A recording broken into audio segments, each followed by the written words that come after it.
couple of years ago, I think this was the Christmas of 2010, I was taking some of the gift certificates that I'd been so kindly handed, and I was going book shopping, as I always do, when all the bookstores are having their sales. And I came across this novel, and I'd never heard of this woman, but I'm really glad that I picked this up. She's a pretty fascinating character, and ever since I've picked this up, I've learned quite a bit about her. She was actually born in Yugoslavia and left in 1993, as the back of the novel says, for political reasons. I wonder what those could have been.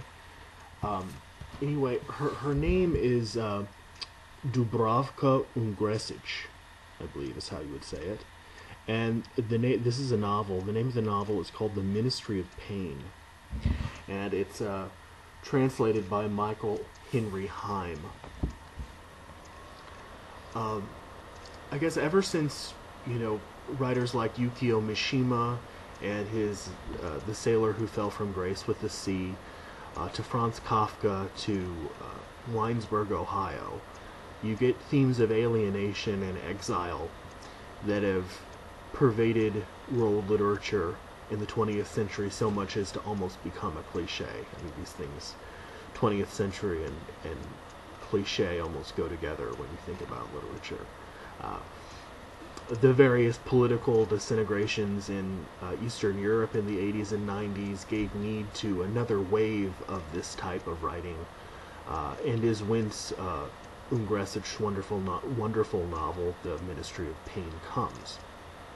Reading it, I was reminded a lot of Kundera's novels from the same time period, even though Ugresic takes herself much less seriously, and I think is what you could call a more successful ironist.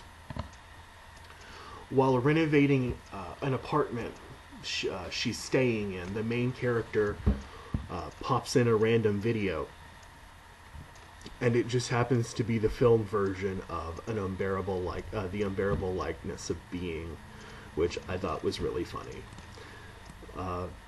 The novel follows the life of Tanja Lukic after the breakup of the former Yugoslavia, from Zagreb to Amsterdam, to take up a position teaching language, mostly to students who, like herself, have left Yugoslavia and are now living in Amsterdam waiting for their papers.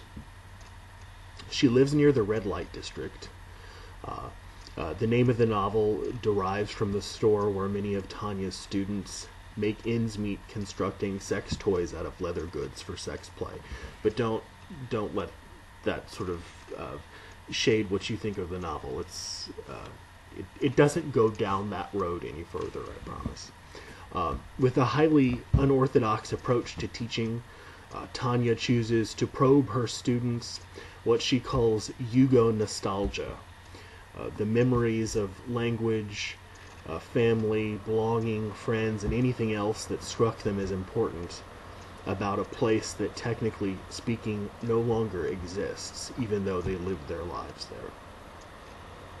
Tanya figures that her students' experiences can provide an anodyne for the traumatic displacements their own lives have been forced to take on.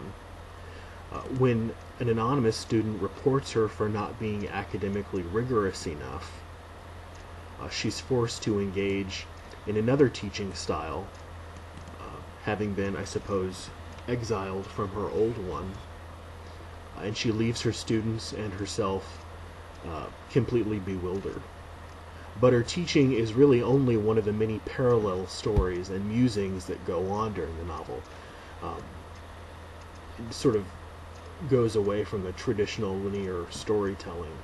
Much of the novel takes place through interior monologue, where Tanya delivers really poignant, sad, and sometimes witty remarks about the brokenness of language, modern culture, her thoughts about her students' writing, and even one of her students' suicides. Unlike in times past, when the enlightened citizen philosopher was offered in literature as the non plus ultra in relation to the modern state. Ugresic suggests that it's the exile whose fragmentation, psychic and geographic fragmentation, provides new ground for understanding the self through literature. As she puts it in another book of hers called Thank You for Not Reading, and this is an extended quote, "The exile, like it or not, tests the basic concepts around which everyone's life revolves. Concepts of home, homeland, family, love, friendship, profession, personal biography. Having completed the long and arduous journey of battling with the bureaucracy of the country where he has ended up, finally having acquired papers, the exile forgets the secret knowledge he has acquired on his journey in the name of life which must go on." After all, exile is just another form of homecoming, right? Something to think about. A happy discovery. Dubravka Ugresic's The Ministry of Pain.